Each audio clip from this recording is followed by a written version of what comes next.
North Dakota's Treysen Eaglestaff is off to South Carolina.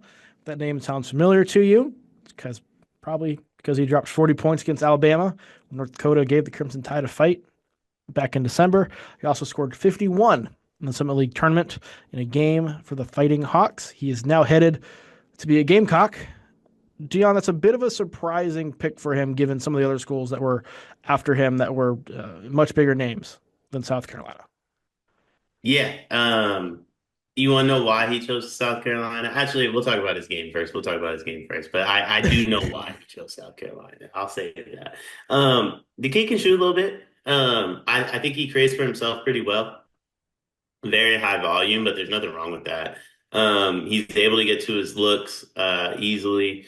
Um, I do believe he struggled to create some space at North Dakota, which might cause him an issue in the SEC. Just gonna be honest, but he can shoot the ball. He was 30, almost 36% from three. I mentioned this on the very first video we did on Eaglestaff. I would have really loved to see him in a minimized role, more so as a spot up shooter and a little bit of a slasher off that. And I think he could have increased his percentage closer to 40 because 36% on a lot of like self creation threes is really good.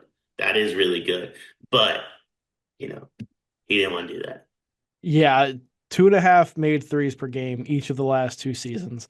As you said, much of it was him creating for himself because North Dakota had nothing outside of Eagle Staff, to be quite frank. Now he goes to South Carolina, where there's more talent than there was in North Dakota. But this is a team that just finished in dead last in the SEC, only won two conference games.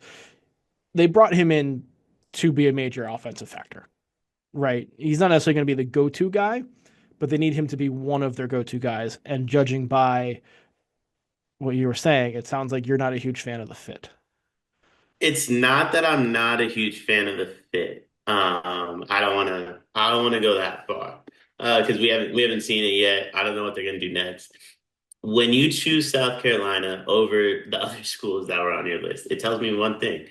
He don't want to pass that basketball. It's as simple as that. Treysen Eaglestaff had the opportunity to go to Kentucky, minimize your role, probably start, but maybe come off the bench depending on like who returns. I still they'll take it away. Not to go on a tangent, just being a lock to return to Kentucky stuff is crazy to me. Like let's see how that plays out, but like maybe I don't know. But like Eagle staff, Eagle staff fits on Kentucky well. I think he fits the mold of a Kentucky basketball player. The only difference is he said, I ain't passing that ball. Like when Mark Pope was like, hey man, you're not gonna be able to shoot it 20 times to score 18 points. He was like, excuse me? I'll go to South Carolina and do that all I want to do. And that's my only issue with this commitment. And he's not the only one I'm going to say this about. We did a video on Keyshawn Hall from UCF, and I was like, hey, he fits perfectly with UConn. And Carr was like, yeah, he's going to LSU where he can just do whatever he wants to do. There's going to be a lot of guys like that. That's Trayson Eagles staff. South Carolina presents the opportunity for him to do so. The lack of perimeter scoring that South Carolina had last year was very apparent and very troubling.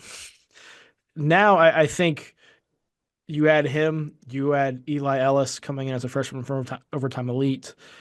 There's a chance this is like the most volatile backcourt in the country, both just in terms of scoring, inconsistent shooting, and attitude and jawing as well. Like there's gonna be some games where those two as a duo probably go off for like 50 together. There's gonna be games where they put up Caleb Love stat lines and are jawing at the other team and officials the entire time. Gonna add some Yeah, I drama back to mean, South Carolina basketball.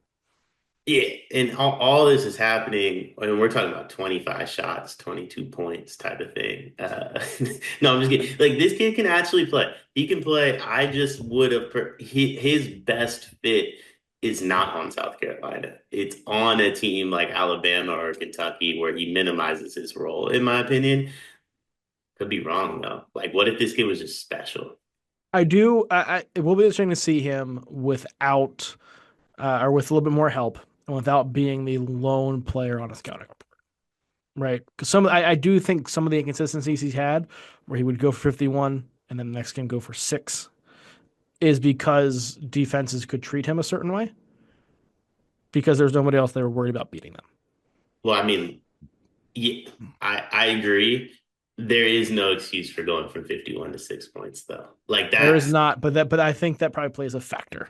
it's I think definitely a that plays a factor, factor. but it that one is a bigger factor if he scored like 12.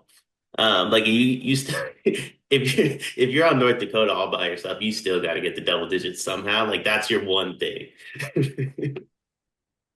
Dion, this is a great get for South Carolina because my Gamecocks do not get players like this that people know in the portal, particularly going up against bigger programs in the SEC.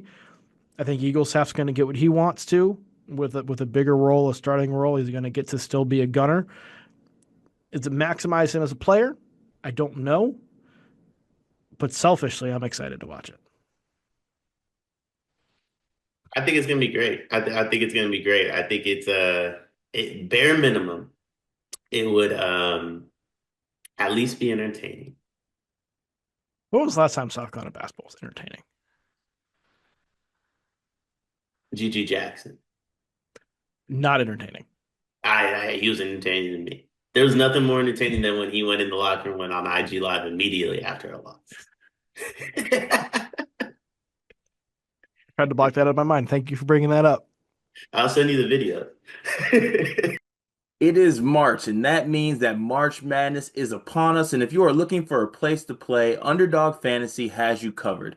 Sign up and deposit using code SLEEPERS, that's code SLEEPERS, to receive up to $1,000 in bonus credit plus a free pick. Head over to Underdog Fantasy today and use promo code SLEEPERS to take advantage of this amazing offer.